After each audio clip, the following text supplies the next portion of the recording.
Essa semana eu passei por uma experiência que até agora me deixou pensando muito sobre memória. Eu acho que tudo começou quando um amigo meu postou um story da Bolovo.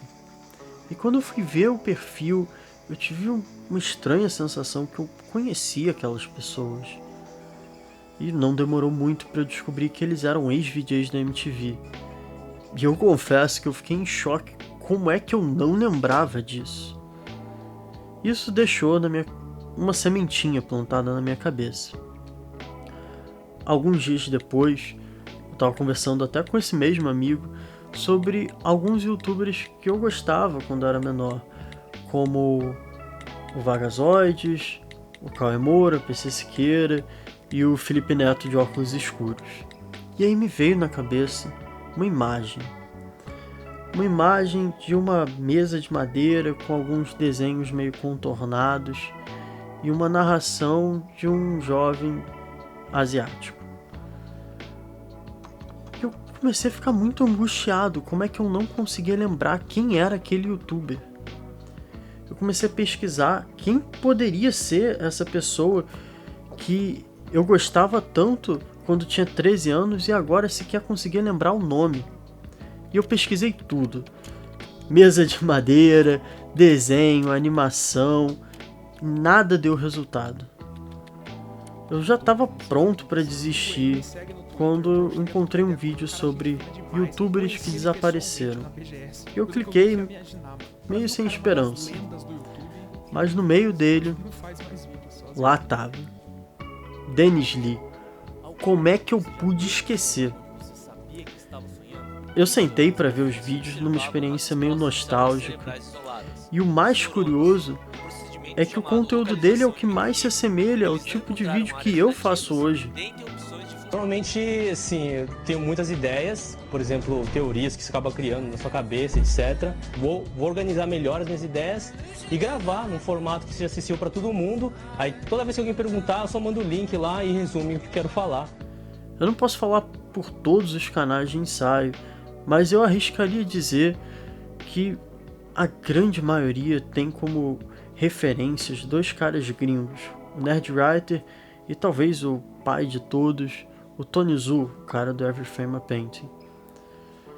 E eu sei que todo movimento acaba elegendo seus ícones fundadores, mas eu acho que nesse processo algumas pessoas que foram muito importantes para que as coisas acontecessem como elas aconteceram sempre acabam se perdendo.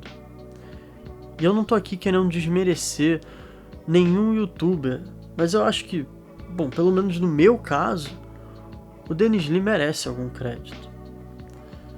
Antes mesmo do boom dos vídeos ensaios, ele lá estava fazendo uns videozinhos curtos com ideias e teorias sobre coisas efêmeras da vida cotidiana, mas sempre tentando colocar alguma citação, alguma referência para uma reflexão um pouco mais embasada. E com os meus 13 anos, talvez tenha sido a primeira vez que eu vi algo do gênero. E óbvio que precisaram de 10 anos jogando isso com outras experiências e outras influências, mas isso foi absolutamente fundamental para eu chegar onde eu tô hoje. O Jorge Luiz Borges tem um conto chamado Funes, o Memorioso, que conta a história de um homem que não conseguia esquecer. E nesse relato, cheio de dor, ele vai dando o contorno e a dimensão de quanto coisas que a gente toma como simples e banais, como pensar e falar, são absolutamente ligadas à nossa capacidade de esquecer. E eu acho que se a gente transpor isso para o processo criativo, são justamente essas memórias meio imprecisas que nos permitem dar novos contornos e fazer novas ligações que nos levam a experimentar e, no final das contas, criar algo novo.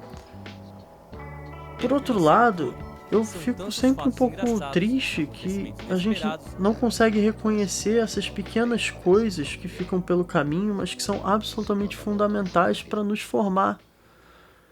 De alguma maneira meio bizarra, parece que a gente é moldado pelo nosso esquecimento. E, bom, agora eu acho que eu consigo fazer o devido reconhecimento e deixar aqui os meus mais sinceros agradecimentos e minha homenagem ao grande Denis Lee.